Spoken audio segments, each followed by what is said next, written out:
안녕하세요. 센티움 김희수 원장이라고 합니다. 자, 일단 시작을 해볼게요. 타이틀을 좀 거하게 잡긴 했어요. 의치대 선배들이 경험한 수업 이렇게 잡았고요.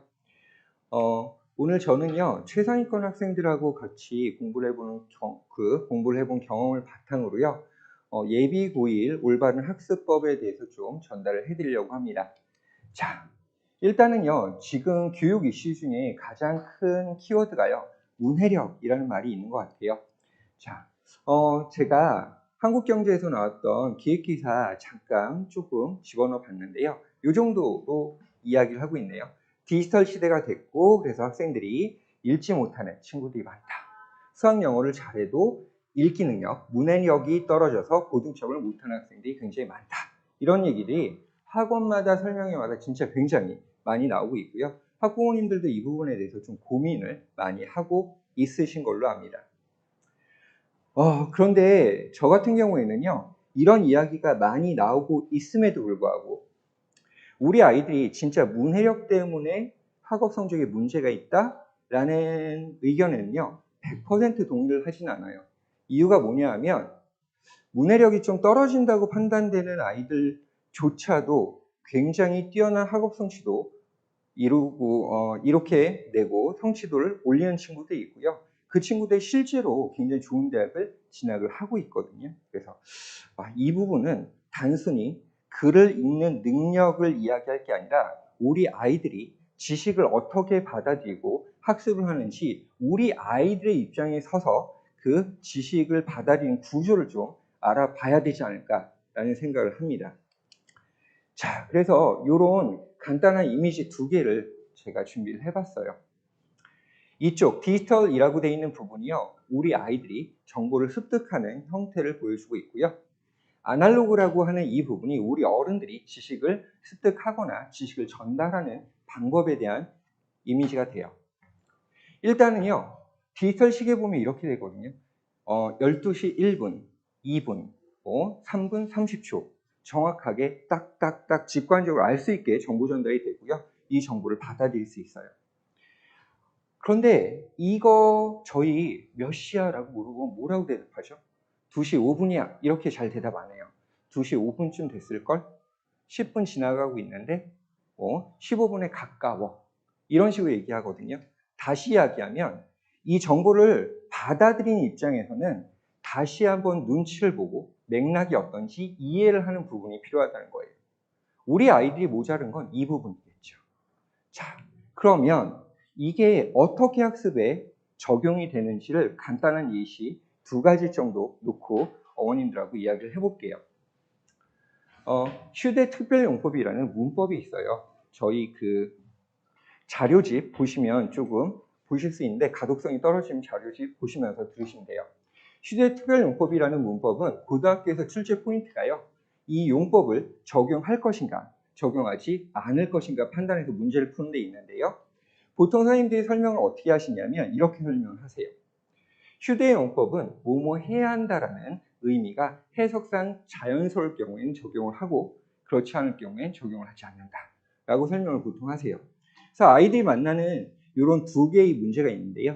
첫 번째 문제는 지금 기존의 설명 방법으로 아주 쉽게 문제가 풀립니다. 볼까요? 그녀가 공부를 열심히 해야 한다고 제안했어요. 이거 should 딱 맞네. 뭐뭐 해야 하네. 그래서 should study 아주 쉽게 고를 수 있고요. 두 번째도 보니까 심장이 그 혈액순환의 중심에 있어야만 합니다 라는 말이야. should가 들어갈 것 같아. should be를 아이들은 고르게 돼요. 문장 구조 거의 비슷하고 해석도 비슷하니까요. 그런데 아시는 부모님들은 아시겠지만 should be가 정답이 아니에요. was가 정답입니다. 그럼 이 경우에 선생님들은 그리고 학생들은 맥락상 왜 should라는 해석이 정확하지 않은 건지 적합하지 않은 건지를 이해하거나 설명하거나 하는 좀 복잡한 과정을 거쳐야만 해요. 이게 우리 아이들이 영어가 또는 공부가 어려워지는 이유예요. 문해력이 문제가 아니라는 겁니다. 실제로는. 자, 그래서 제가 고심 끝에 좀 이걸 다른 방법을 하나 만들어 봤어요. 직관적으로 알 수 있게. 그 방법은 그냥 명령 가능 적용, 명령 불가능 적용하면 안 돼 정도가 됩니다. 해볼까요? 그녀에게 공부 열심히 해 명령할 수 있죠. should study예요. 심장에게 혈액순환의 중심이 되어라 명령할 수 있나요? 심장한테 명령할 수 없죠. 그러니까 적용하면 안 돼. watch. 자, 여기에 포인트가 있어요. 우리 아이들이 사실은 굉장히 정보를 많이 접하고요. 그걸 취사 선택해서 자기 걸로 만드는데 사실은 능숙해요. 다만 전달과 매체의 어떤 특성 때문에 우리 아이들이 그게 곤란을 겪고 있는 포인트가 있을 뿐. 이 아닐까라는 생각을 저는 좀 해봤던 겁니다. 그래서 예전에 이런 말씀들 많이 했거든요. 이 수업이 특히 영어 같은 경우에 이과 학생들이 많이 듣는 수업인가요? 문과 학생들이 많이 듣는 수업인가요? 이런 질문을 했던 시대가 있어요. 이거죠. 이과 학생들이 많이 듣는 수업인가? 문과 학생들이 많이 듣는 수업인가? 그런데 지금은 그 시대가 좀 지나서요. 거의 모든 아이들이 이쪽에 가 있거든요. 그럼 수업이나 또는 학습 교재나 다 이쪽으로 방향이 맞춰져야 된다는 얘기예요. 어머님들 이거는 좀 구분을 하고 아이들하고 학습 계획 그리고 학원 선정 참조하셔야 될 것 같습니다. 자, 그러면 이것들을 어떻게 진짜 적용을 하고 우리 아이 공부 계획을 잡아볼 것인가? 제가 가장 중요하게 생각하는 건요. 이런 아이들의 weak 포인트가 어딘지를 찾아내고 메이크업을 해야 되는데 가장 중요한 건 이거겠죠. 진단이에요. 진단과 학습이 정확하게 연계가 돼야 합니다. 저희 프린트에 있는 요 지금 간단한 표는요. 제가 사용하는 레벨 테스트지예요. 그걸 분석해 놓은 표입니다. 1번부터 100번까지 지금 여긴 안 보이는데요. 조금 자세히 나중에 학원이나 자료 요청하시면 드릴 텐데 1번부터 100번까지가 문법책에 있는 소항목들로 이루어져 있어요. 중복되는 문제 없이 1번부터 100번까지 풀어서 정확하게 이렇게 파악하는 거죠. 어떤 문법 우리 아이 몰라. 어떤 문법 우리 아이 알아. 이게 굉장히 중요하다는 겁니다. 일단 이게 파악이 돼야 올바른 학습 계획을 짤 수가 있는 거거든요. 자, 그러면 그걸 제가 저희 테스트 기준으로 이렇게 좀 점수대별 해야 할 일들을 표로 만들어 봤어요. 이 테스트에 70점 미만 학생들을 의외로 중3 때 굉장히 많이 나옵니다. 굉장히 놀라운 점수가 나와요. 50점도 있고요. 40점도 있고요. 그 친구들은 전반적인 문법이 안 돼 있는 친구들이에요. 그 친구들은 어떻게 해야 되냐? 기본적인 문법 책들이 있어요.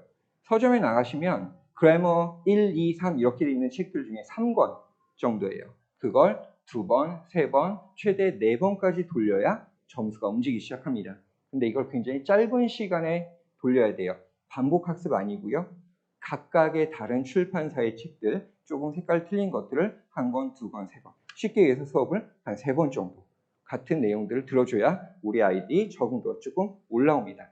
이런 친구들 같은 경우에 자사고 지금 조금 지양해야 돼요. 아직은 공부할 게 많기 때문에. 자, 70에서 79점 정도. 이 친구들은 이제 기본 단계는 좀 끝난 거예요. 그러면 엄마 봤는데 어디는 아직도 잘 모르겠어. 또는 엄마 항목별로 볼 땐 알겠는데 전체적으로 좀 내가 문법이 어려운 것 같아. 라고 하는 친구들은 종합 연습 같은 것들을 통해서 이제 잘 다져놓은 기본기를 좀 적응도로 높여주는 공부를 해야 할 거예요. 애석하게도 이건 학원에 좀 의지를 해주셔야 돼요. 앞에 건 집에서 시중 문제집까지도 할 수 있는 일, 이 단계는 조금 학원에 도움을 받으셔야 되는 단계. 그리고 나서 80에서 89점이 되면요, 고등학교 가서 문법 때문에 손해보는 일은 없다 정도가 돼요.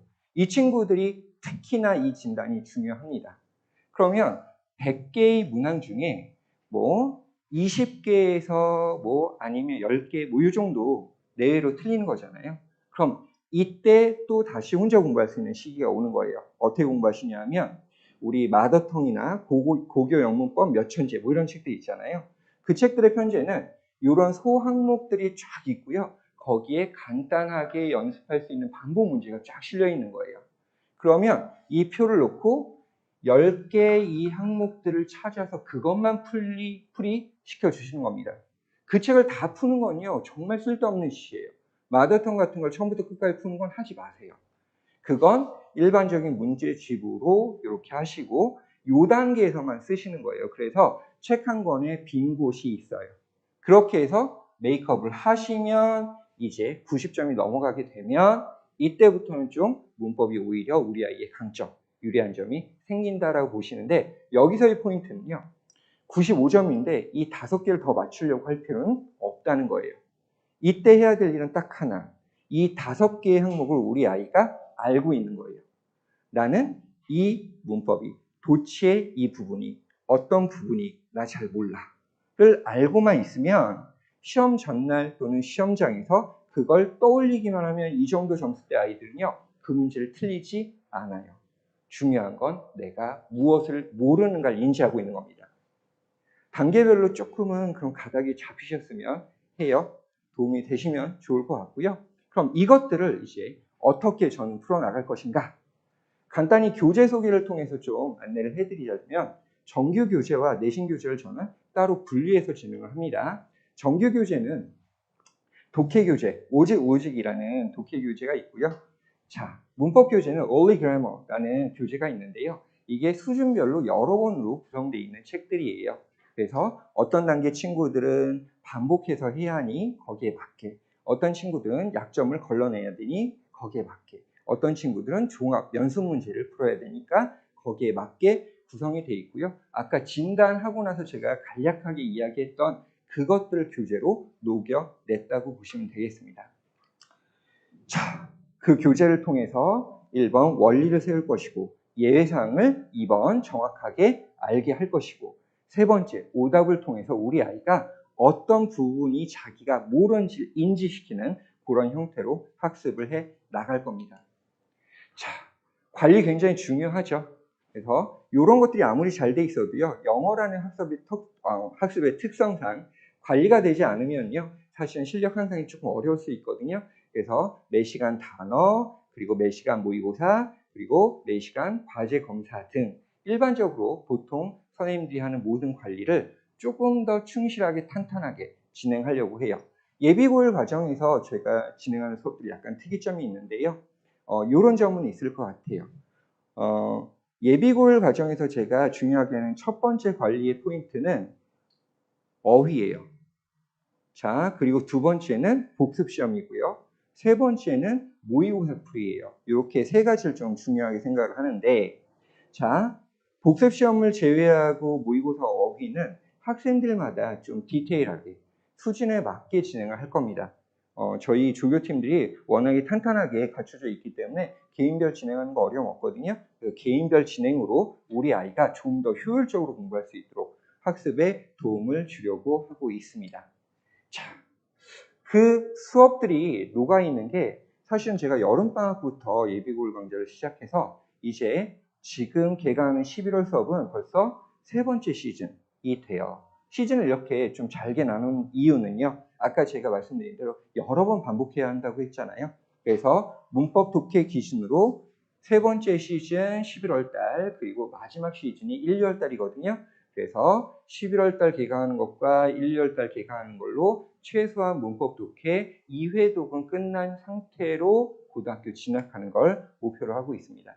지금도 사실은요, 이래요. 중간기말고사를 살짝 무시하고 회독수를 늘리고 적응도 높이기 위해서 이미 공부를 하고 있는 친구들도 있거든요.